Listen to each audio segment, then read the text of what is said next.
Olá, está começando mais um programa Câmara em Foco, aqui pela sua TV Câmara, canal 5.3, pela TV aberta e também pelo nosso canal no YouTube, pelo canal TV Câmara Montes Claros, né, TV Câmara MOC. Você pode assistir, sempre assiste o nosso programa toda semana.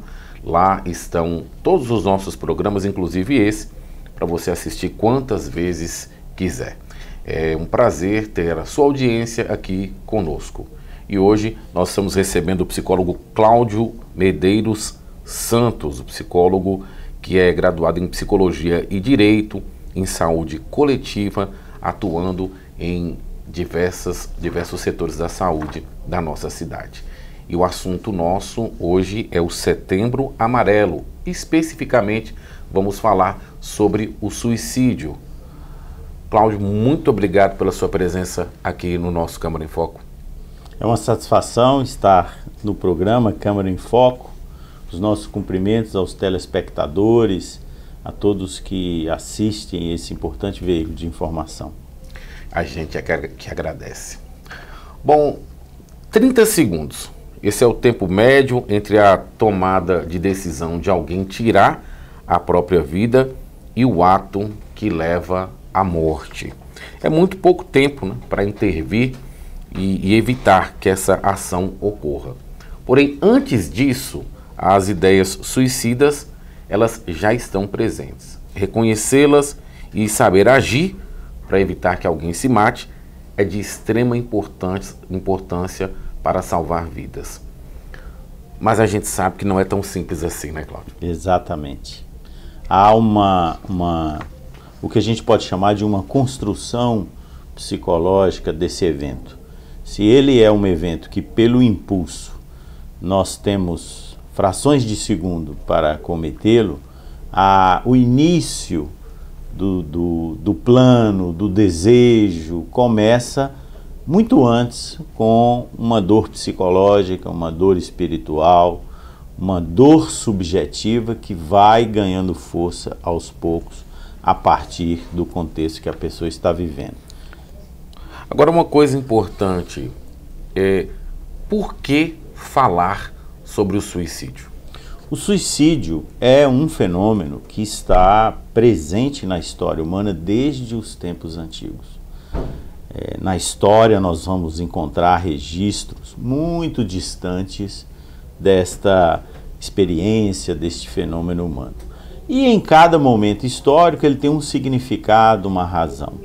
Durante muito tempo, este acontecimento foi considerado um tabu social, onde não se podia falar sobre, onde as pessoas que viviam essa experiência eram banidas socialmente.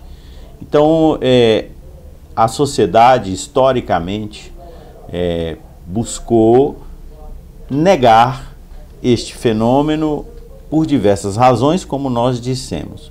E mais recentemente, ele passa a constituir um fenômeno de saúde, um problema de saúde. Isso a gente entende que é o avanço do entendimento humano, é o desenvolvimento do pensamento humano que vai transformando essas coisas consideradas tabus, que não se podiam falar e que as famílias sofriam no isolamento do lar e da sociedade, e que agora é encarado como algo que pode ser tratado, pode ser prevenido, e por isso precisa ser falado, porque a incidência, o número de ocorrências é muito significativo, conforme você citou na abertura do programa. A cada 30, 40 segundos na Terra uma pessoa se mata.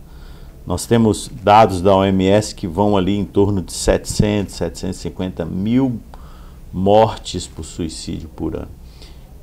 E a gente não considera as tentativas. Para cada uma dessa tentada, a gente vai ter ali 10, 20 ocorrências para cada uma consumada. Então nós estamos falando de um fenômeno que vai ali para casa acima dos 5 milhões de ocorrências.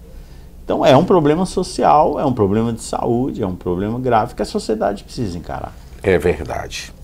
Bom, nós temos algumas perguntas aqui que nos chegaram, né? A gente gostaria de poder ir respondendo a cada uma delas aqui.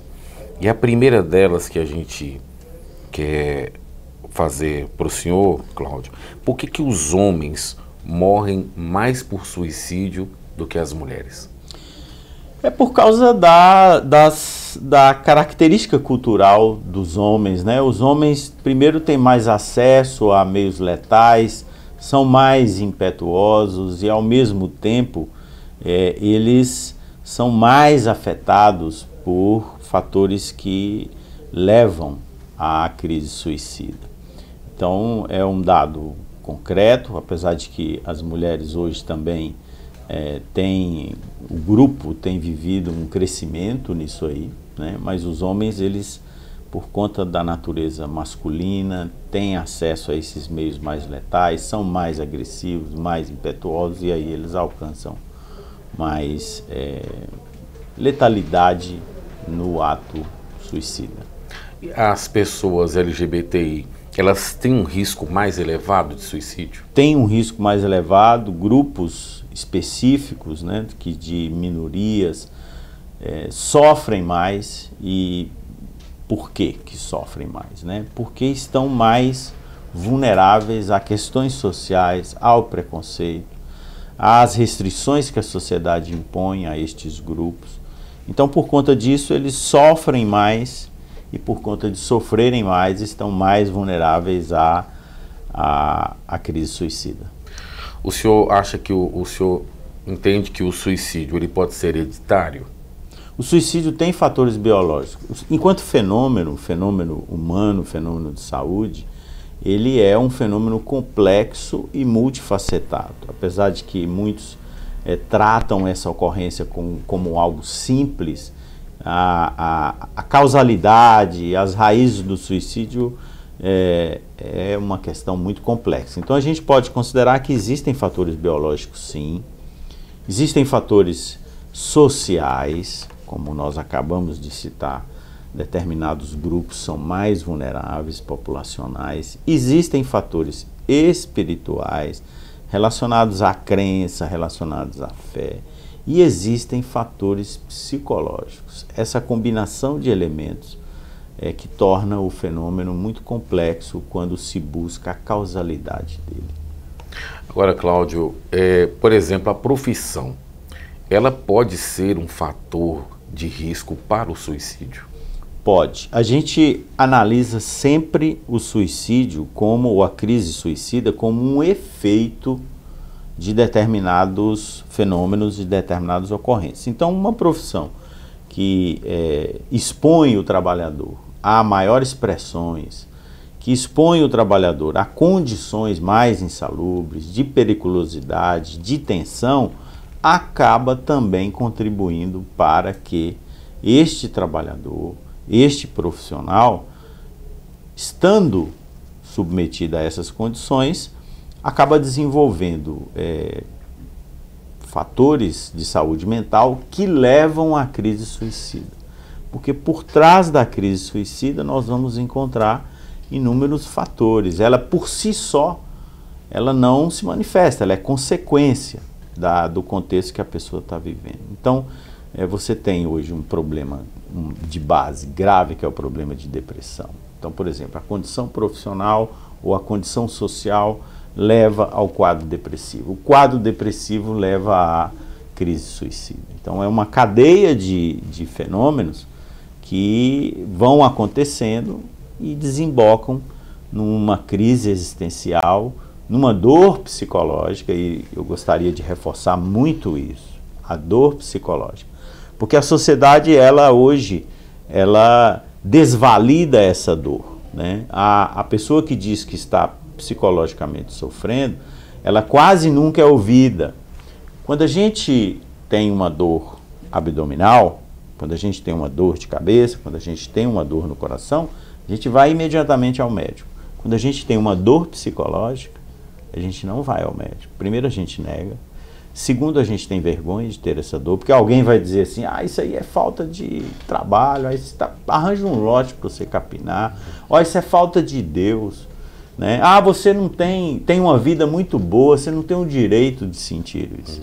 Então a pessoa vai se voltando para dentro de si, sente esse preconceito e essa desvalidação, né? As pessoas não reconhecem a dor psicológica que existe. E ela dói muito. Então, se a sociedade, se as famílias passam a considerar isso, a pessoa acaba sentindo um espaço para se manifestar. E na medida em que ela se manifesta, ela procura ajuda. Você falou sobre espiritualidade, né? Como a espiritualidade, ela influencia no suicídio de maneira positiva ou negativa? Hoje, no campo da ciência, as questões espirituais e religiosas, porque religião, a gente está falando de crença instituída, organizada, né? A religião A, a religião B. Espiritualidade, a gente está falando da relação da pessoa com o transcendente, fazendo parte ou não de uma agremiação religiosa. Certo. Esses dois elementos são muito estudados no que se refere à saúde e doença. E existe já um certo número de estudos clínicos, no Brasil e fora do Brasil, principalmente, que trazem a relação positiva de enfrentamento, né, das adversidades da vida com a espiritualidade e a religião. Então, religiosidade e espiritualidade é fator protetivo para o adoecimento e particularmente para o suicídio. Tem muitos estudos que dizem que jovens, adultos que estão vinculados a experiências religiosas ou espirituais são menos suscetíveis à crise suicida. Nesse aspecto, a religiosidade pode ser uma proteção. Contribui positivamente. Pode contribuir também negativamente. A gente chama de coping positivo e de coping negativo. Como que ela contribui negativamente? Por exemplo, a culpa religiosa, né? A pessoa, por alguma razão, comete um equívoco na vida e ela, a partir desse equívoco e considerando as diretrizes religiosas que ela se vincula, ela começa a sentir culpa, aí ela começa a se desvalidar, se desvalorizar. Isso pode se aprofundar, porque a culpa ela leva a criatura, a pessoa, a crises muito significativas de depressão, e ela se autocondenando, ela também se transforma no autocarrasco. Então ela vai se autocondenando, vai aprofundando na crise, e por conta de uma diretriz religiosa equivocada de interpretação, ela chega na crise suicida com o propósito de se autodestruir. Nós vamos para um breve intervalo, daqui a pouquinho a gente volta para continuar esse nosso bate-papo com o psicólogo Cláudio Medeiros. Nós vamos falar sobre outras nuances do suicídio, né? Vamos falar, por exemplo, se existe uma relação entre o suicídio e a saúde mental, se é possível prever um suicídio e outros assuntos. A gente volta já já. Você está conferindo o nosso programa Câmara em Foco, aqui pela TV Câmara, canal 5.3.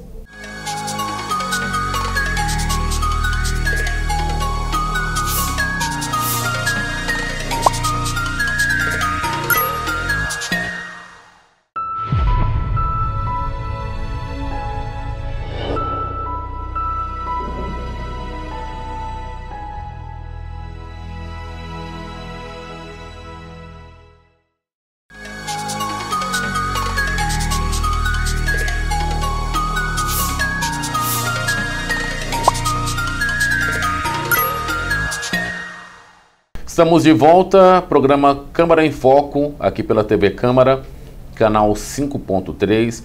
Hoje nós estamos recebendo o psicólogo Cláudio Medeiros. Estamos falando sobre o suicídio e o Setembro Amarelo. Primeiro bloco, a gente falou sobre diversos assuntos, principalmente a questão da espiritualidade, como pode atuar de maneira positiva ou negativa, espiritualidade e religiosidade. Também falamos sobre determinadas classes sociais que estão mais vulneráveis ao suicídio. Agora nós vamos dar continuidade ao nosso bate-papo. E aí, a nossa primeira pergunta desse segundo bloco, Cláudio, é se existe uma relação entre suicídio e doença mental. Existe. Na base da crise suicida nós temos a doença mental ou transtorno mental presente em mais de 85% das ocorrências.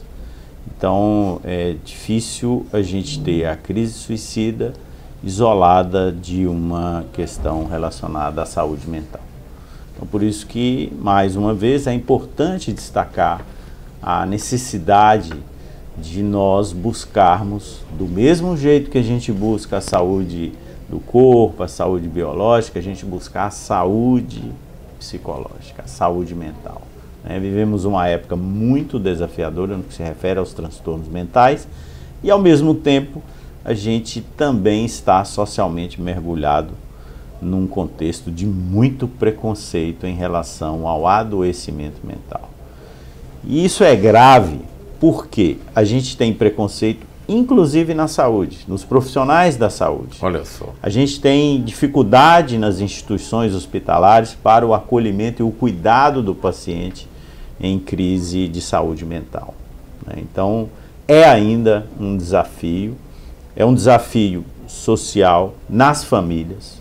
Então, a pessoa com sintomas de adoecimento mental, ela não procura a ajuda como ela procuraria se ela tivesse com um problema de saúde mais comum, um problema, como eu já disse, gástrico, uma dor de cabeça.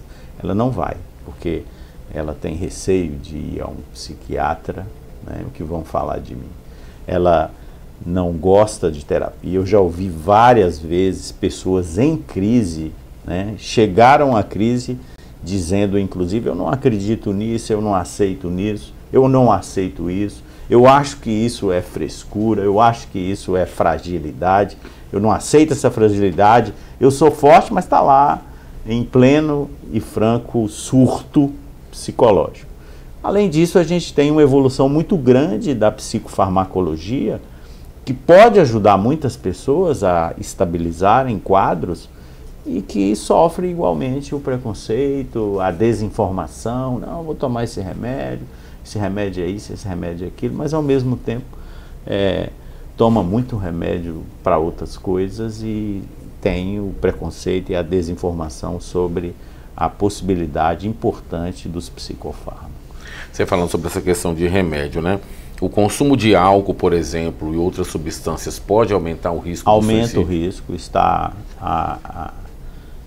também como um elemento que pode favorecer o adoecimento de todas as formas, Porque o problema, o consumo de álcool é também catalogado como um transtorno. As pessoas falam assim, não, eu uso álcool socialmente. É bom olhar de perto como é que é isso socialmente. Porque a gente tem o transtorno por uso de substâncias, que é um problema gravíssimo, gravíssimo nas sociedades.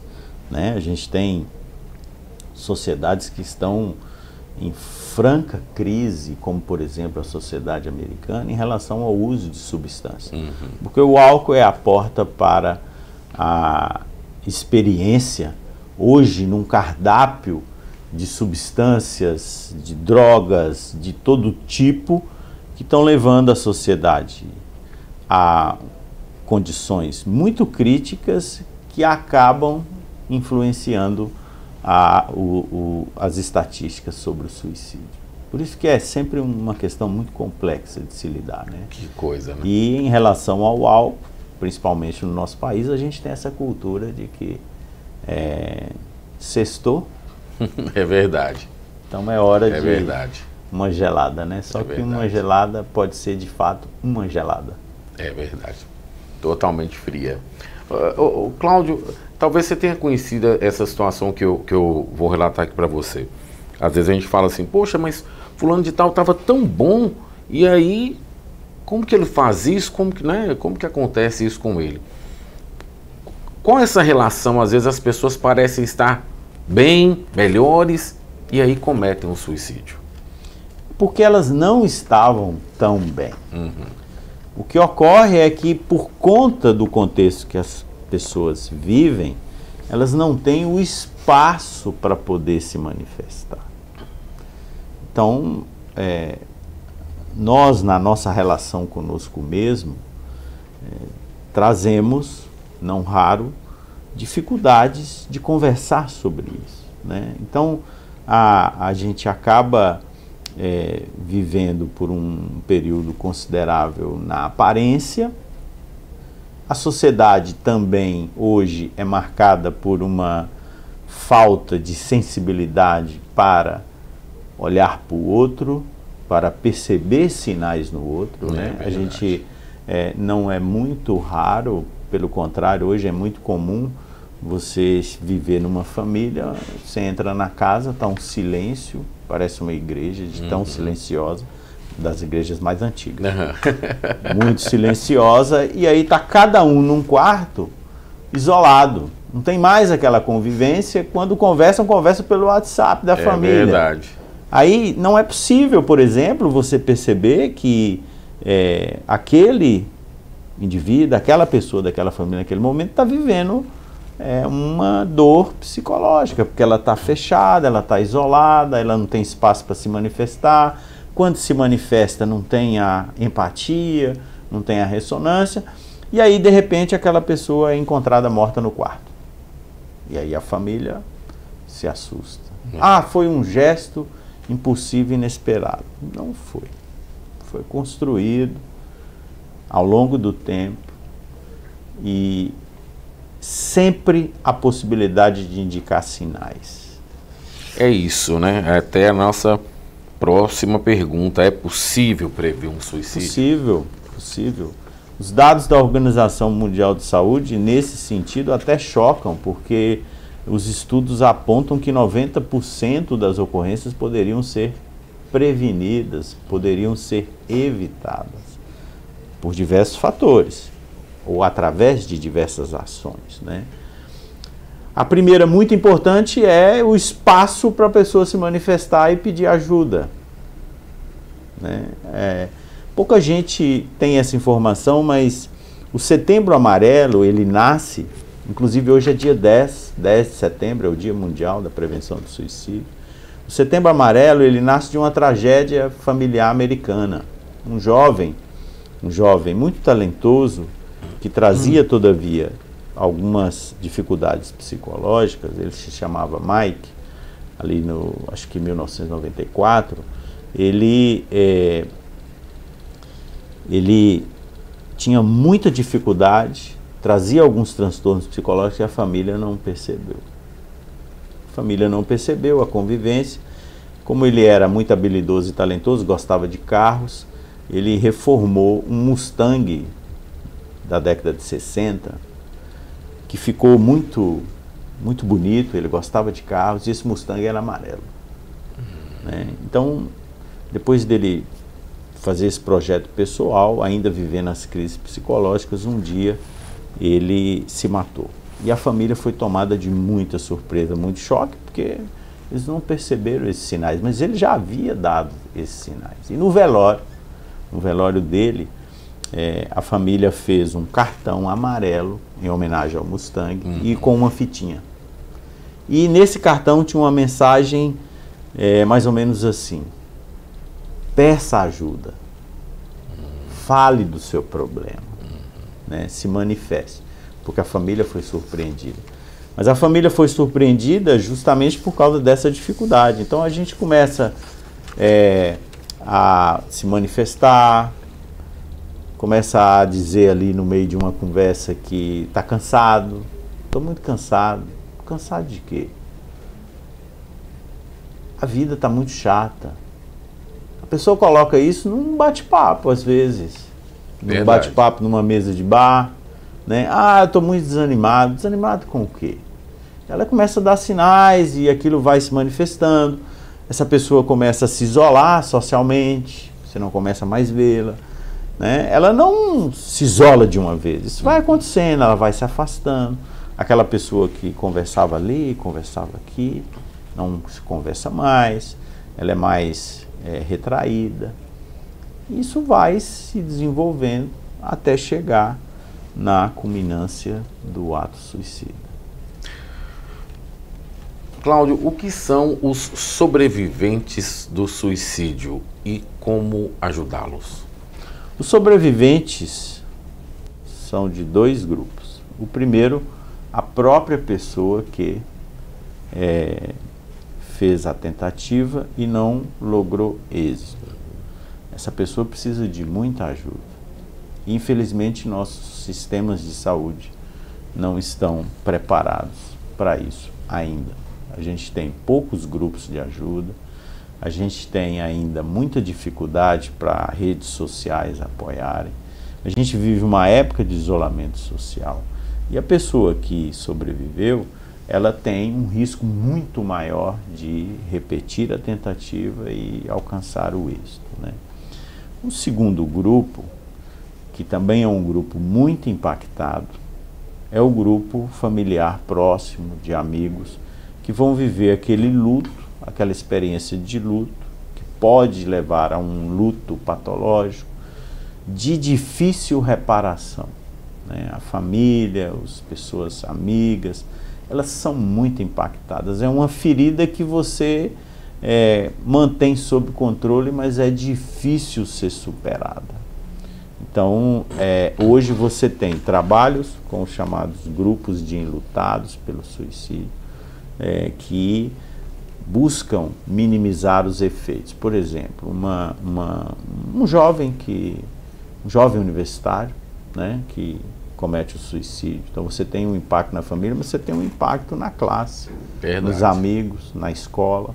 Então há hoje trabalhos importantes sendo desenvolvidos no sentido de, a partir dessa ocorrência, trabalhar os efeitos que ela pode causar. Efeitos, inclusive, que podem levar à repetição do ato. Então, uma ocorrência de suicídio pode ser um gatilho para que outros que estavam quase na fase de execução também tomem a medida. Isso acontece, tem estudos que apontam isso, né? Vou citar um exemplo mundial muito conhecido, que foi o ator daquele filme Pat Adams, né, que cometeu suicídio. Houve uma divulgação, inclusive, inadequada da forma como aconteceu, dos métodos como o evento ocorreu, e depois houve um estudo do aumento de um pico de repetição do suicídio a partir daquela ocorrência. Então a gente tem um fenômeno complexo que precisa ser tratado. Ele não pode ser negado, mas ser tratado com eficácia, com responsabilidade, principalmente dentro de padrões que a ciência da saúde nos oferece. E, Cláudio, finalmente, né, para a gente encerrar, onde e como buscar ajuda? Nós temos hoje iniciativas importantes. A gente tem uma ONG, que é o CVV, né, o Centro de Valorização da Vida, que tem um canal telefônico importante.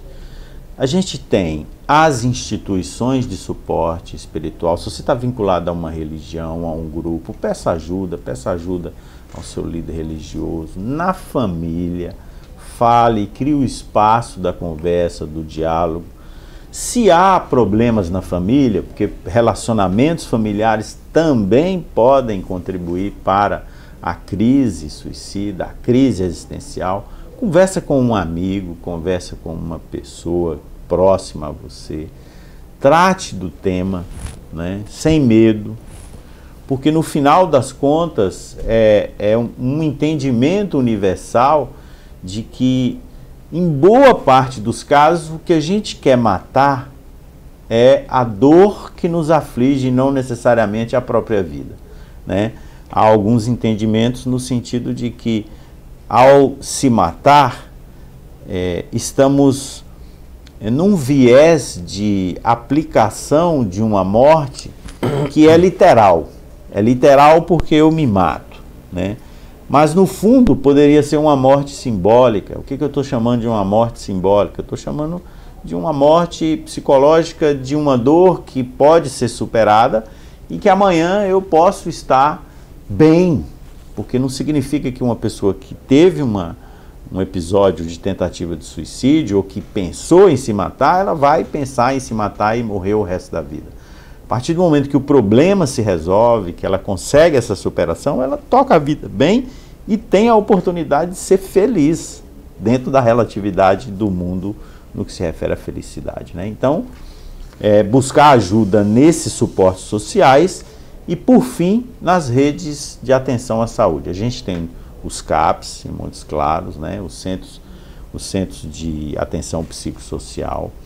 Numa crise muito aguda, eu posso ir na UPA, eu posso ir nos prontos socorros. A gente tem a referência do Hospital Haroldo Torim, a gente tem a referência do Hospital Universitário. Eu posso ir num consultório médico. Eu preciso me dar essa chance de manifestar a minha dor e de permitir que alguém me ajude. Vale destacar que alguns estudos americanos com sobreviventes de tentativas de suicídio registram que, perguntados sobre qual foi o sentimento que você teve, a primeira emoção, o que você pensou quando você se lançou na tentativa de suicídio, é muito comum o arrependimento. Mas isso só é relatado pelos que sobreviveram. Tem os que não sobreviveram porque tiveram acesso a meios letais. O arrependimento, porque tirar a própria vida não está em a natureza humana. Não é algo que pode ser e deve ser encarado como algo natural, como um direito de cada um. Igual já temos, inclusive, no mundo, defesas nesse sentido. Muito bem, né? Nós estamos chegando ao final do nosso programa, tínhamos muito mais a dizer, então está convidado para voltar, para a gente continuar esse e outros papos aqui. Muito obrigado, Cláudio. Nós que agradecemos. O programa Câmara em Foco chega ao seu final. Muito obrigado pelo carinho da sua audiência. A gente se encontra na próxima semana. Valeu, tchau e até lá.